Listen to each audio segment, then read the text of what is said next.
इससे संतुष्ट नहीं हुआ जा सकता कि सुप्रीम कोर्ट के मुख्य न्यायाधीश D.Y. चंद्रचूड़ ने वकीलों को इसके लिए खरी खोटी सुनाई कि वे बार बार सुनवाई स्थगित करने की मांग करते हैं। प्रश्न यह है कि सुप्रीम कोर्ट के न्यायाधीश इस तरह की मांगों को स्वीकार ही क्यों करते हैं?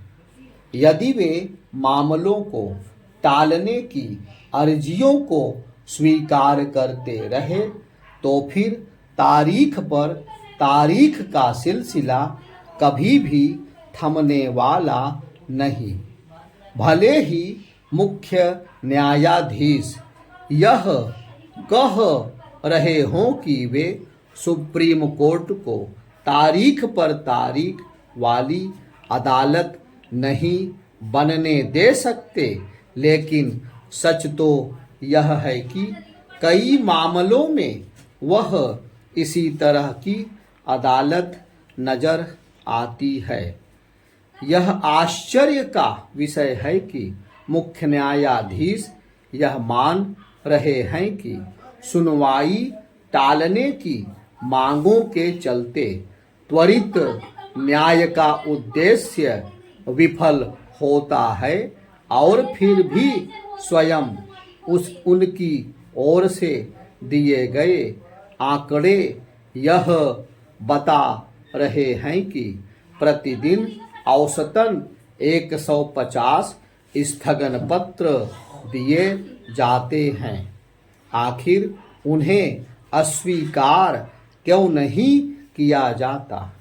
उन्हीं की ओर से दिए गए एक अन्य आंकड़े के अनुसार पिछले 2 माह में वकीलों ने 3688 मुकदमों में स्थगन का अनुरोध किया। यह चिंतित करने वाला आंकड़ा है, लेकिन ऐसे आंकड़े पेश करने मात्र से बात बनने वाली नहीं है।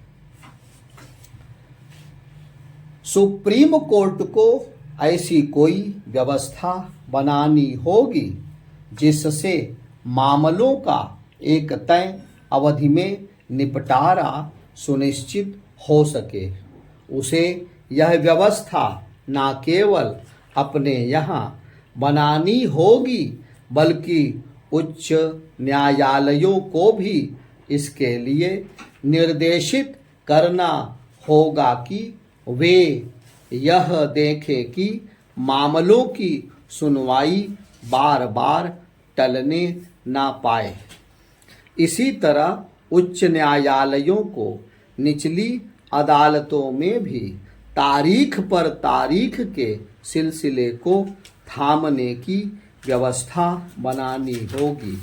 ऐसी व्यवस्था बनाना इसलिए आवश्यक है क्योंकि निचली अदालतों से लेकर सर्वोच्च न्यायालय में लंबित मुकदमों की संख्या 5 करोड़ के आंकड़े को पार कर गई है। निसंदेह इसका एक कारण संसाधनों का अभाव है, लेकिन यदि इस कारण का निवारण हो जाए और फिर भी तारीख पर तारीख का सिलसिला कायम रहे तो त्वरित न्याय का उद्देश्य पूरा होने वाला नहीं। सुप्रीम कोर्ट को न केवल तारीख पर तारीख के सिलसिले पर विराम लगाने के लिए आगे आना होगा, बल्कि न्यायिक तंत्र की अन्य खामियों को दूर करने के लिए भी कदम उठाने होंगे। उसे यह सुनिश्चित करना होगा कि उसके निर्देशों एवं सुझावों पर समय रहते और सही ढंग से अमल हो। इसकी अनदेखी नहीं की जा सकती कि हाल में NCLAT यानी राष्ट्रीय कंपनी कानून अपीलीय न्यायाधिकरण ने एक ऐसे मामले में भी अपना फैसला सुना दिया जिस पर सुप्रीम कोर्ट ने यथास्थिति बनाए रखने का आदेश दिया था। यह कोई अच्छी स्थिति नहीं।